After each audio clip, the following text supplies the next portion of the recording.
Hello everyone, we're going to compare $250 suspension with $1,000 suspension for the same car, which happens to be a 1998 BMW 540 6-speed manual V8. Just had to add that in there because that's like the reason why you'd own one of these, because that's like the only part of them being cool. Currently, I put some suspension on here from Amazon that was $245 shipped, and I installed it with some high hopes because I've never seen suspension that cheap. And it was for like literally brand new, and I wasn't gonna put too much money into this build. I'll show you guys how it drives, how it sits, what it's like, and then why I bought $1,000 suspension from BC Racing. When we put those on, see what the comparisons are. And if you're really getting your money's worth, how extreme is it gonna be from going from $250 to $1,000? Can you get by with $250, or is it really worth spending the $1,000? Let's go. First, what I wanna make a note of, this car right now, like I said, is on $250 Amazon suspension. This front end here, that is maxed out, like beyond maxed out. I will explain why I say beyond maxed out. The rear, I actually had to raise up, so the rear is not only not maxed out, but I actually had to raise it a bit just to not look so dumped compared to the front. Now, the front, why do I say it's modded? I had to cut the bottom of the actual sleeve where it slides in to my knuckle there, and that was to make it go just a tad lower because I had like 3 or so fingers of a gap up here maxed out. So right now this car on the front is literally so loose on the spring that you could, if you were to jack this car up in the front, you could turn the spring barely between the locking rings on the bottom, which is not prime, but I want the car to at least look decent. Now these do have camber plates up front, but they do not have any dampening control on any of the four corners. And I'll show you what that's like to drive around on. So if you just turn, I don't know if you can hear that. It sounds like a ship is sinking underwater. Like, you ever watch the Titanic, and when the ship's like going down, it makes those like underwater creaking noises? It's my car. Oh yeah.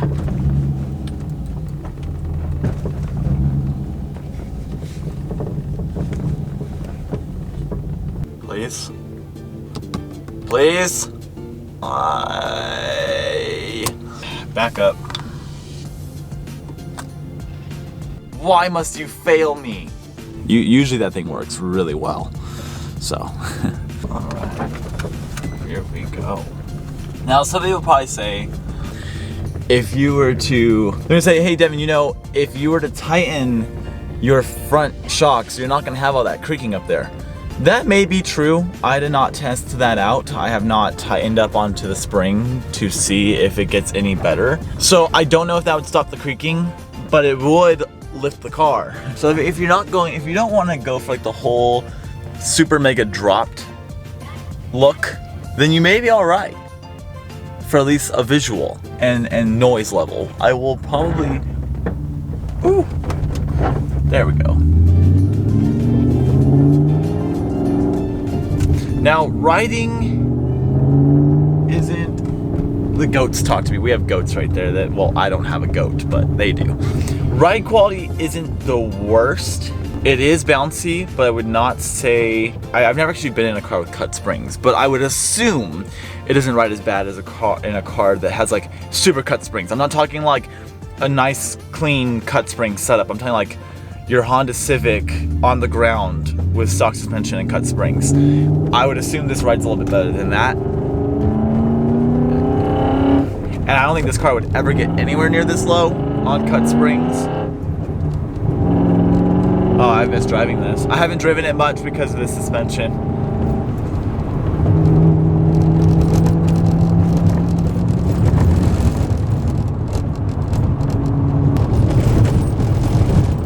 Oh. Now, for my biggest concern on the way this suspension rides, I did order wheels for this car. They just came in, as well as the BC coilovers.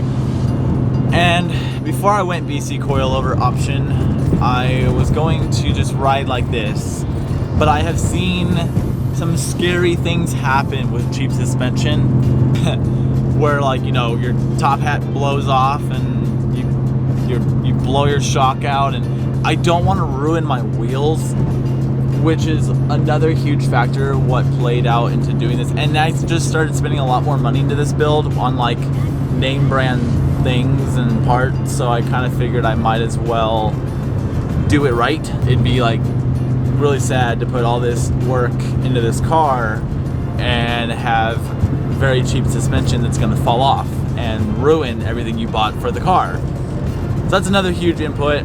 I'm hoping to get a little bit better ride quality out of it. Bumps scared me with this thing on this suspension because I don't think it could handle a large bump on the recoil, like coming back down. I've had my FRS, if anybody follows me on Instagram, or actually I think I had some FRS stuff in my vlogs when I still had an FRS. I drove that everywhere. I drove it to San Francisco. I drove like 34,000 miles on it that low. I beat it to crap. Like, it was, that thing, I actually accidentally jumped that car.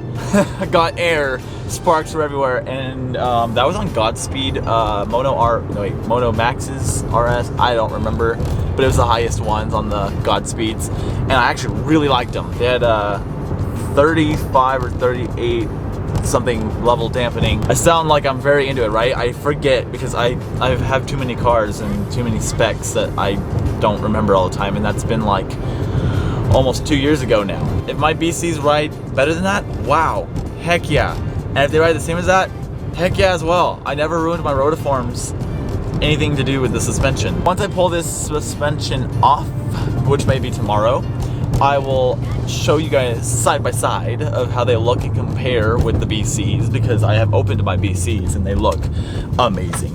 I really can't wait to put them on here. I need to shift and turn my, oh, that's gonna be too low, too high. Woo!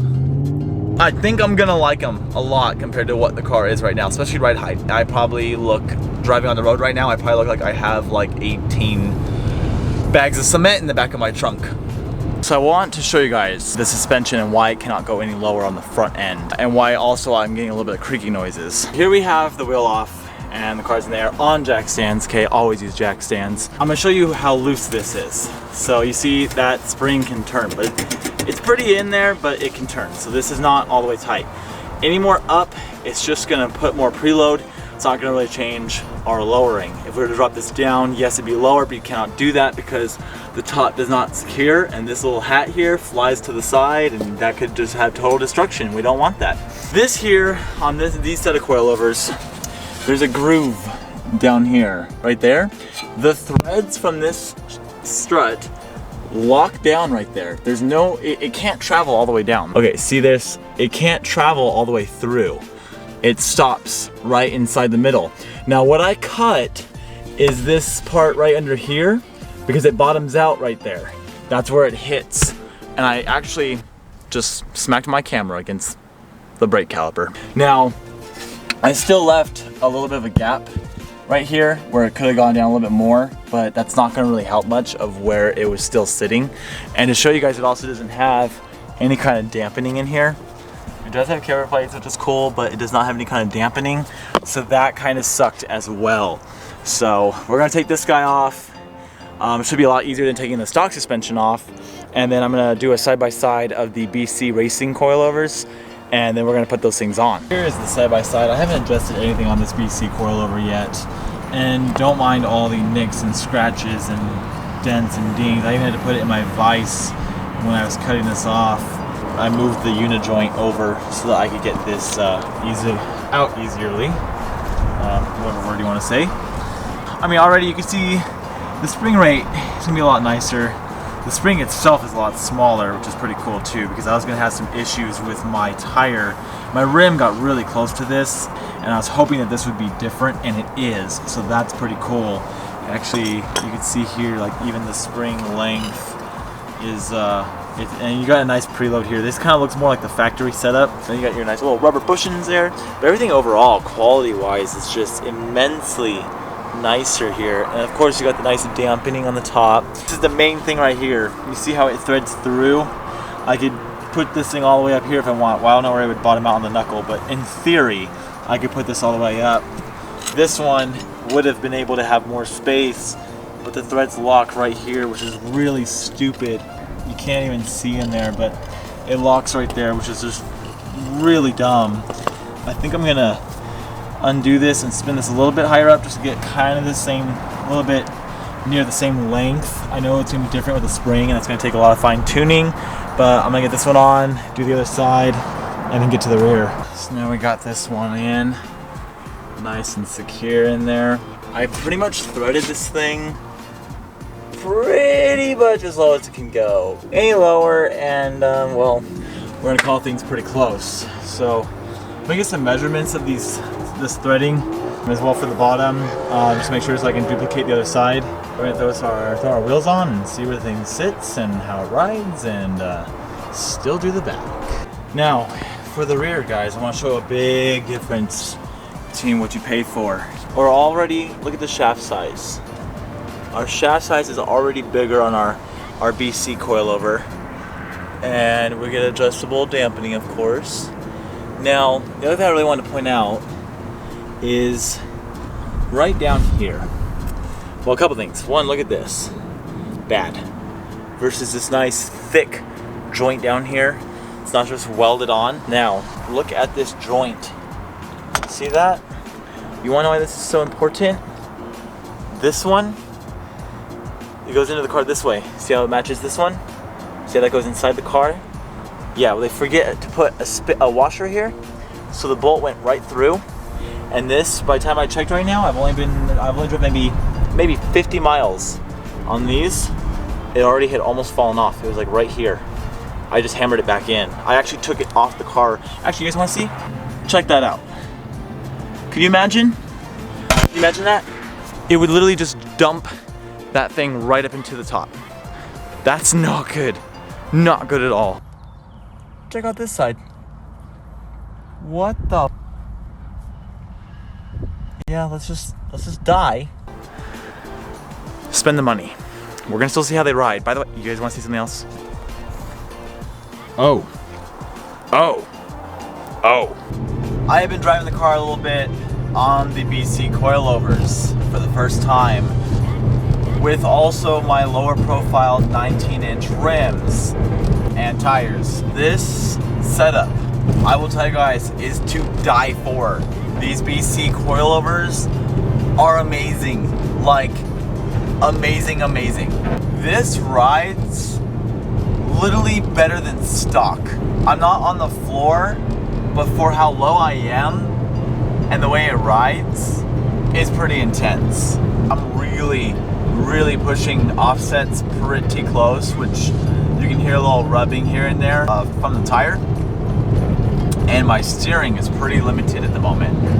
But other than that, I mean, guys, this, no noises whatsoever, handles bumps perfectly fine, feels like a completely stable car. This thing, I've lowered a lot of cars, and the way that this thing drives compared to my FRS is insane. But this is actually comfortable, and yet I'm on coils. That's really freaking cool. I nothing but huge props to these guys.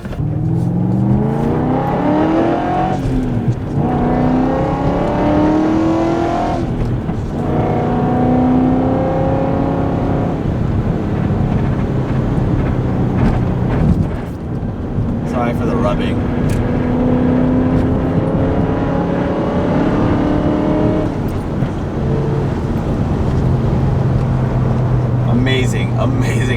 Amazing feel. I'm blown away. Like the comparison, I thought maybe, we'd be a little bit better. We would have less bounce, we would have less noise, but wow, it's just A1. So now you have it.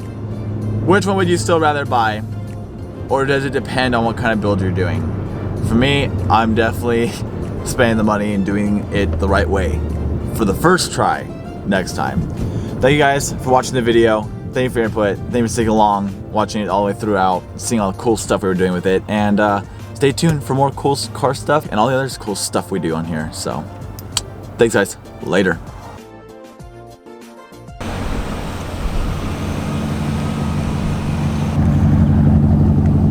Sounds so good. I love this car, you guys. I really do. I mean, it's totally definitely for sale if anybody wants it, because, you know, I sell and buy everything, but I do love it at the current moment. It's been great. I'm gonna throw you out the door. I'm really gonna throw you out the window. Like, you're gonna end up out the window. Is that thing hanging in? You see that thing back there? That C pillar? Because this is A pillar, this is B pillar. That C pillar way back there. You see C pillar? Yeah, he's hanging in because when you do suspension on this car, you have to pull those out and pull the whole top of the rear deck out and pull the rear seat out. And yeah, clips from 1998 don't like being removed. They break. So that's a project I gotta fix later on in the time of days. Yeah.